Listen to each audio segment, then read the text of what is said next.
Puji Tuhan, haleluya, saudara-saudari terkasih dalam Tuhan Yesus Kristus. Kembali kita berjumpa dalam renungan harian GPDI Shekinah BSD City, di mana hari ini saya akan membawakan renungan dengan tema kesempatan untuk menghasilkan buah.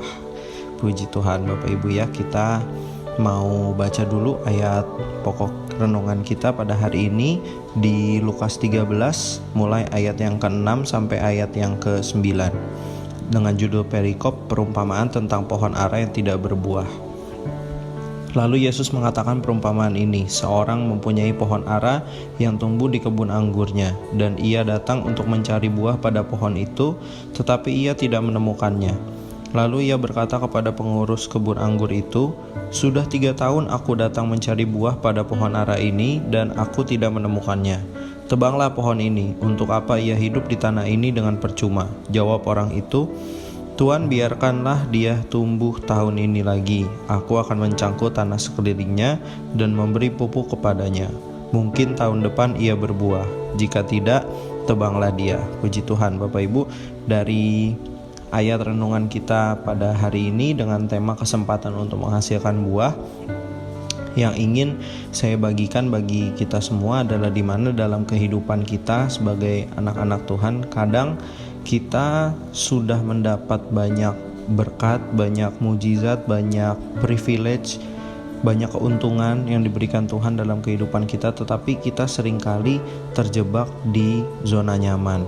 Nah, zona nyaman ini yang digambarkan di Lukas 13 ayat 6-9 tadi, kita sebagai pohon aranya nih Bapak Ibu ya. Jadi kita ditanam di lahan anggur, kita sudah mendapat nutrisi, kita sudah mendapat zat-zat yang penting untuk pertumbuhan kita sebagai pohon ara itu ya. Tapi yang terjadi adalah kita tidak menghasilkan buah, alias kita mendapatkan berkat-berkat tersebut, tetapi kita tidak mengolah, menjadikan berkat-berkat itu menjadi buah-buah yang menyenangkan hati Tuhan atau menjadi berkat bagi orang lain. Nah, di ayat yang kita baca sama-sama tadi, dalam perumpamaan tersebut sesungguhnya Tuhan Yesus digambarkan sebagai pengurus kebun anggur itu, di mana dia berkata kepada si tuannya yang mencari buah ara itu bahwa biarlah, berikanlah kesempatan 1 tahun lagi. Dikatakan, aku akan mencangkul tanah sekitarnya dan memberi pupuk.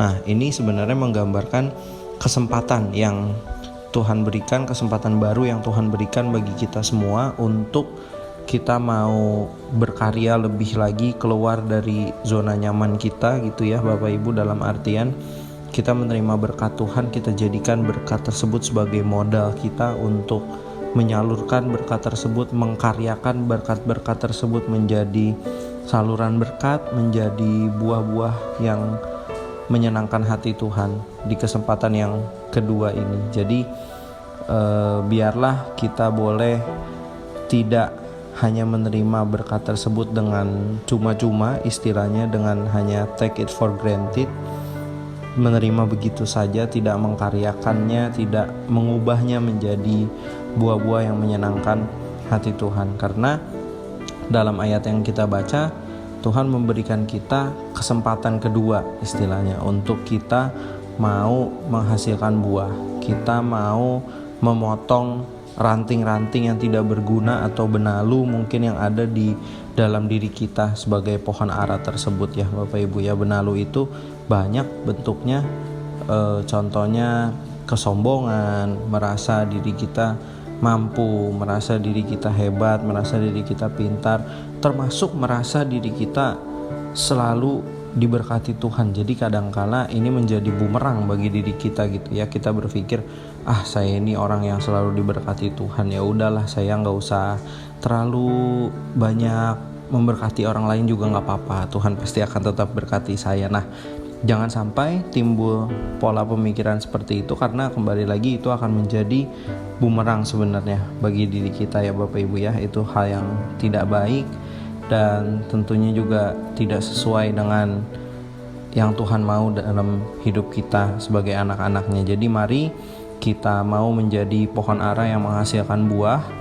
Kalau Tuhan mau memberikan kita satu kesempatan lagi untuk kita menghasilkan buah, jangan sampai kita menyia-nyiakannya, karena di akhir ayat yang kita baca tersebut, jika tahun depan tidak menghasilkan buah, maka tebanglah saja, kata si pengurus kebun anggur tersebut. Jadi bukan nakut-nakutin, tetapi memang seharusnya dan semestinya kita menggunakan kesempatan yang Tuhan berikan dalam kehidupan kita untuk kita mau lebih berkarya, menjadi saluran berkat dan menghasilkan buah-buah yang menyenangkan hati Tuhan. Jadilah pohon ara yang tidak hanya mengambil nutrisi dari kebun anggur tetapi tidak menghasilkan buah.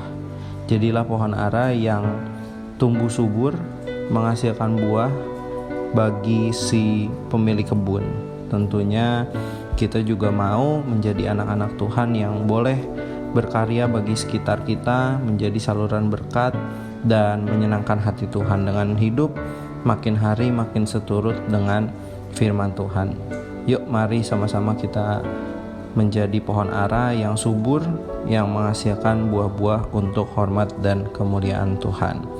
Puji Tuhan Bapak Ibu, renungan pada hari ini kiranya memberkati kita semua, dan mari kita satu dalam doa. Kami mengucap syukur Tuhan untuk kesempatan renungan harian. Kembali kami boleh Tuhan lebih dekat dengan ajaran firman-Mu Tuhan, untuk kami boleh hari ini belajar mengenai tentang menjadi pohon ara yang menghasilkan buah Tuhan. Kami tahu Tuhan hidup kami sepenuhnya ada dalam tangan dan rancangan Tuhan. Kiranya Tuhan mau terus sertai kehidupan kami agar kami boleh menghasilkan buah-buah yang menyenangkan hati Tuhan. Kiranya kami boleh menjadi saluran berkat bagi sekitar kami untuk hormat dan kemuliaan nama Tuhan saja. Terpujilah nama-Mu kekal selamanya. Hanya dalam nama Tuhan Yesus Kristus kami berdoa dan mengucap syukur. Haleluya, amin. Puji Tuhan Bapak Ibu, renungan pagi hari ini, dan kita akan berjumpa kembali di kesempatan berikutnya. Tuhan Yesus memberkati.